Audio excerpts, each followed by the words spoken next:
मानव देह में एक विश्वास का होना।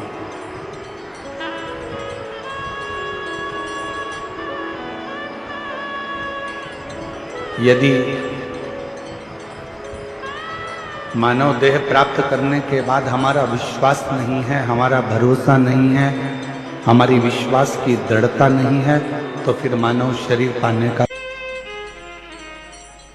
कई लोग शंकर भगवान की मूर्ति का निर्माण कर देते हैं, कई लोग शंकर भगवान की मूर्ति बनवा देते हैं कि शंकर भगवान की मूर्ति बनवाई है हमने, इतनी बड़ी बनवाई है हमने, इतना करा है हमने। नीमच से आई हूँ, कहीं बैठी हूँ तो हाथ हिलाइएगा। मना नहीं, मैं चंदा बांगड़ी खूब बनवा। लक्षकार नीमच से आप ही हैं, दोनों हाथ हिला दीजिए एक बार। श्री शिवाय। बनवा कर रखना ऐसी जगह पर जहाँ नीमच से आई हूँ, भक्त उसका दर्शन कर ले।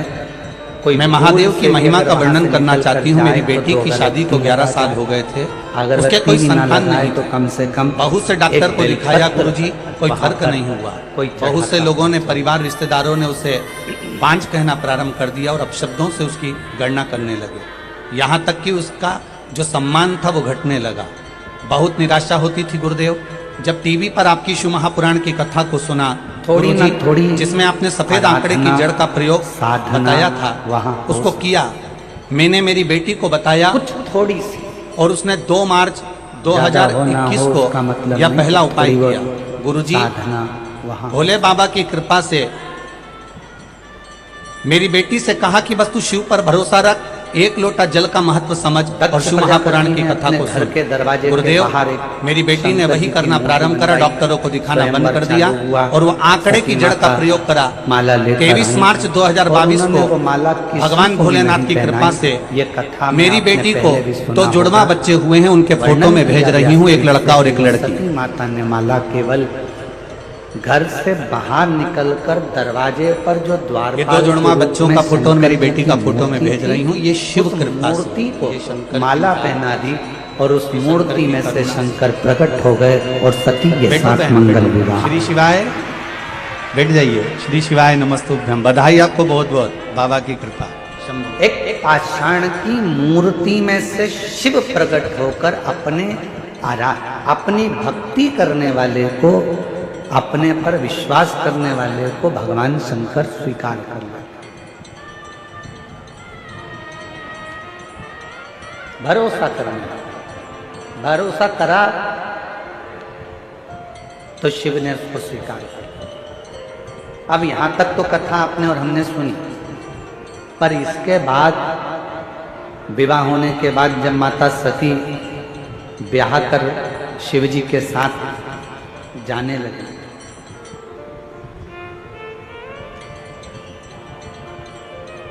कैलाश पर पहुंच गई। दक्ष प्रजापति के घर में कोई संपदा की कमी नहीं थी, उनके यहाँ कोई वैभव की कमी नहीं थी, कोई दौलत की कमी नहीं थी, कोई धन की कमी नहीं थी।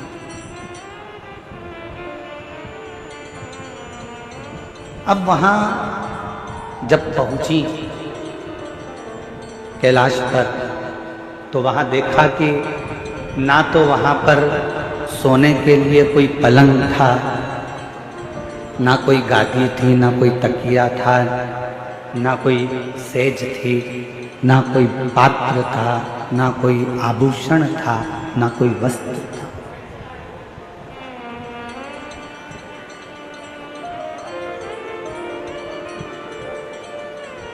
धर्मपत्नी का एक सबसे बड़ा लक्षण यह है, धर्मपत्नी का सबसे बड़ा अगर क्रम है, धर्मपत्नी का सबसे बड़ा लक्षण है, तो सबसे बड़ा लक्षण धर्मपत्नी का एक ये भी है कि पति के घर में अगर कुछ भी नहीं है तो भी उसके मन में ग्लानि ना आए। विवाह माता पिता ने करा है, विवाह हुआ है, जिसके साथ मैं विवाह कर कर जा रही हूँ, जिसके साथ मैं शादी कर कर जा रही हूँ, अगर मेरे देवाधिदेव महादेव मेरे साथ में है तो पत्नी को ये विश्वास होना चाहिए कि मैं इस घर में सब कुछ लाकर भर सकती हूँ, इस घर में संपदावान बना सकती हूँ।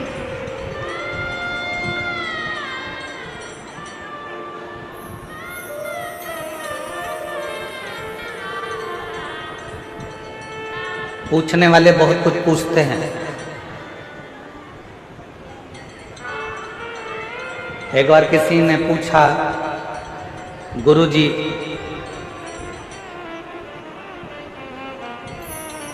पत्नी को सीधे हाथ पर बैठना चाहिए कि उल्टे हाथ पर बैठना चाहिए?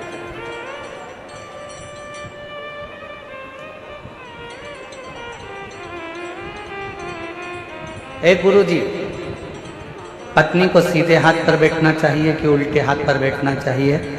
हमने कहा पूजन पाठ आराधना साधना में भले सीधे हाथ पर बिठाओ, मना नहीं, पर एक निवेदन जरूर है कि पत्नी भले सीधे हाथ पे बैठे चाहे उल्टे हाथ पर बैठे, पर इतना जरूर ध्यान रखना कि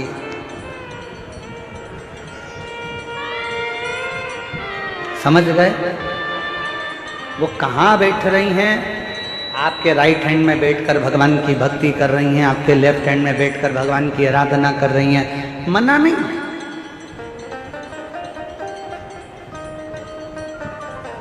धर्मपत्नी को दिल में भी बिठाओ, मना नहीं, आपकी अर्धांगिनी है। नैनों में बिठाओ, अपनी पत्नी के शब्दों को कानों में बिठाओ, मना नहीं। हृदय में बिठाओ, मना नहीं। पूजन में राइट में बिठाओ, मना नहीं है। लेफ्ट में बिठाओ, मना नहीं है, पर सिर पे मत बिठाओ।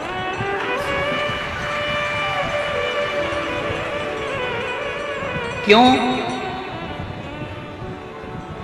सिर पर किसको बिठाना है? पत्नी को दिल में और माता पिता की आज्ञा को सिर पर बिठाना चाहिए। पत्नी को कहाँ बिठाना चाहिए? दिल में, और माता पिता की जो आज्ञा है, माता पिता की जो आज्ञा है उसको सिर ढारे करके सिरोधार।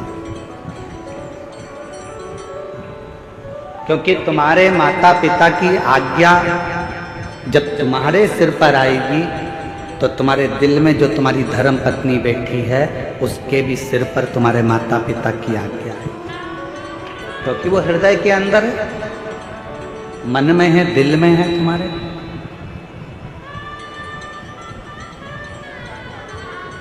पत्नी सिर के ऊपर नहीं, पत्नी हृदय में बैठी, और माता पिता की आज्ञा, माता पिता के शब्द, माता पिता की आज्ञा सिर पर, सिरोधार।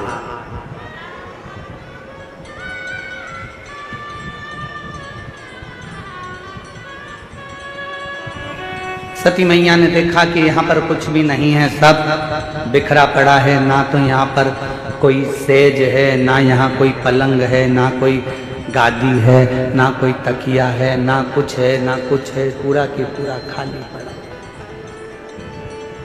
पूरा खाली। शिवजी ने पूछा सती जी से, आप अपने पिता दक्ष प्रजापति का घर छोड़कर मेरे पास में आई हो, मेरे साथ में हो। आप अपने पिता का घर छोड़कर मेरे पास में आई हो, मेरे घर में आई हो। यहाँ पर मेरे पास में कुछ वैभव नहीं है, धन नहीं है, दौलत नहीं है, संपदा नहीं है, सत्ता नहीं है। यहाँ मेरे पास में तुमको देने के लिए कुछ नहीं है।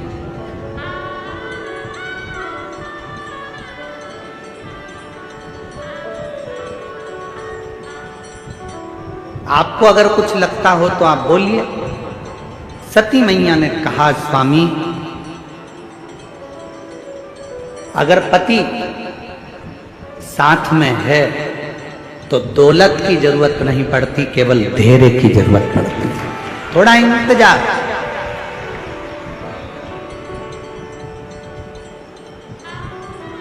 और यदि हमारे भीतर थोड़ा सा भी धैर्य है, आज के ज़माने में धैर्य की बहुत बड़ी कमी हो गई। लोग कहते हैं कि मैंने तुम्हारे यहाँ काम करा तो मुझे उसके बदले में ये मिलना चाहिए। मैंने अगर एक लोटा जल चढ़ाया है तो उसके बदले में मुझे ये मिलना चाहिए। मैंने पशुपति व्रत करा है तो उसके बदले में मुझे ये मिलना चाहिए। मैंने ये काम करा है तो उसके बदले में मुझे ये प्राप्त होना चाहिए। शिव महापुराण की कथा कहती है, शंकर के मंदिर में जाना मेरा काम है और मेरी बिगड़ी बनाना शिव का काम है। कब बनाएगा, कैसे बनाएगा, कहाँ बनाएगा, कैसे बनाएगा, ये उसके ऊपर निर्भर।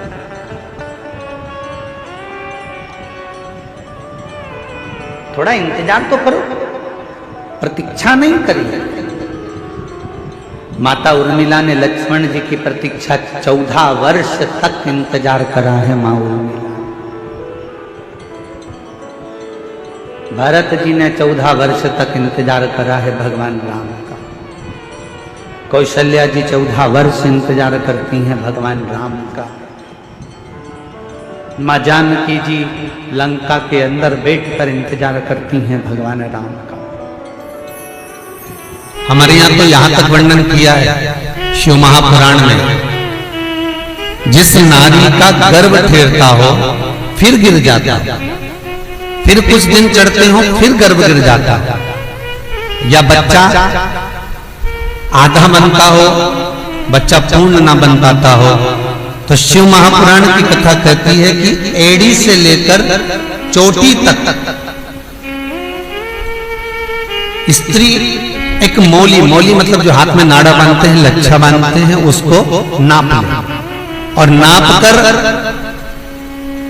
जब नारी का गर्भ केवल 1 महीना 2 महीना का ही चढ़े और वो नारियल पर लपेटकर शंकर जी से विनती कर कर शिव जी के शिवलिंग के पास में जिस स्थान पर अशोक सुंदरी की जगह है उस स्थान पर श्रीफल को रख देती है, तो उस नारी का गर्भ अधूरा नहीं होता, वो पूर्ण गर्भवती होती है। हमारा उसका संतान स्वस्थ और अच्छा जन्म लेता है।